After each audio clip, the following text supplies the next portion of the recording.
존경하는 국민 여러분, 조국혁신당 대표 권한대행 김선민입니다. 조국혁신당은 헌법이 보장하는 국가의 안정적 운항을 위해 국민 대의기관으로서 책무를 다하기 위해 이 자리에 섰습니다. 헌법 제84조는 대통령에게 불소추 특권을 부여하고 있습니다.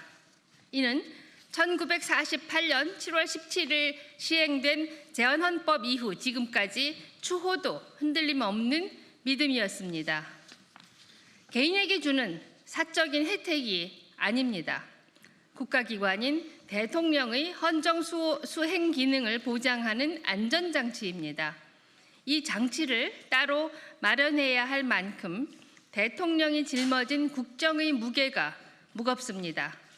존경하는 국민 여러분, 대통령이 취임 이전 재판 중인 사건이나 재임 중 수사나 고발에 사사건건 휘말리면 국정 운영은 마비될 것입니다. 그 피해는 고스란히 대한민국과 국민에게 돌아갑니다. 헌정 질서를 수호하고 대한민국을 지속하기 위해 국민이 합의로 불소추 특권을 도입한 것입니다. 그런데 검찰 독재 정권의 핵심인 정치 검찰이 보복 수사가 남긴 오점이 엄존합니다. 검찰이 표적 수사로 개시된 이재명 대통령에 대한 형사 재판은 멈추지 않고 있습니다. 형사 사건에서 기소와 재판, 즉 소추는 한 몸입니다. 불소추 특권이 기소에만 해당된다는 주장은 법비들의 말장난입니다. 역대 최대 득표로 당선된 이재명 대통령을 재판정에 묶어두고 국민 주권 정부의 발목을 잡으려는 사술입니다. 존경하는 국민 여러분, 국민께서 대한민국 호를 운항하라고 이재명 대통령을 뽑았습니다.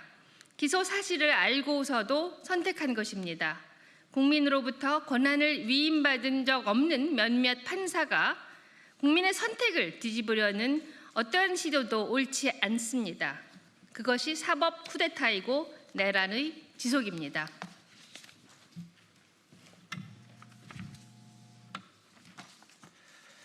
애초에 대법원이 불소추 특권에 대해 입장을 명확히 해야 했습니다. 이재명 대통령 재판 계속 여부를 개별 재판부에게 맡기겠다고 합니다. 무책임하고 비겁합니다. 조희대 대법원장은 공직선거법 사건 상고심에서는 직권을 남용했습니다. 희대의 졸속 재판을 했습니다. 그래놓고 이제는 개별 재판부 뒤로 숨겠다는 것입니까? 조희대 대법원의 정치 편안성과 헌법 경시 태도에 깊은 유감을 표하지 않을 수 없습니다. 지금 형사소송법 개정안이 국회 본회의에 부의되어 있습니다. 대통령에 당선된 피고인에게는 헌법 84조가 적용되는 재직기간 동안 형사재판 절차를 정짓토록 합니다. 이는 헌법상 불소추 특권과 실제 재판 운영 사이의 충돌을 미연에 방지하기 위한 확인적 입법입니다. 법 운영은 순리에 기초해야 한다는 상식의 재확인입니다. 이에 조국혁신당은 다음과 같이 강력히 촉구합니다. 첫째, 헌법 제84조에 따라 법원은 이재명 대통령에 대한 재판을 즉각 중단해야 합니다. 둘째, 국회는 본회의를 열어 부의된 형사소송법 개정안을 조속히 통과시켜야 합니다. 이는 국회의 의무입니다. 국회는 개별 재판부의 선의를 기다리지 말고 헌법상 불소추 특권의 절차적 실현을 위한 구체적 명문화를 주저하지 말아야 합니다. 조국혁신당은 내란의 완전한 종식과 책임자 처벌을 위해 맨 앞에서 맨 마지막까지 싸우겠습니다. 늘 그랬듯 멈추지 않겠습니다. 감사합니다.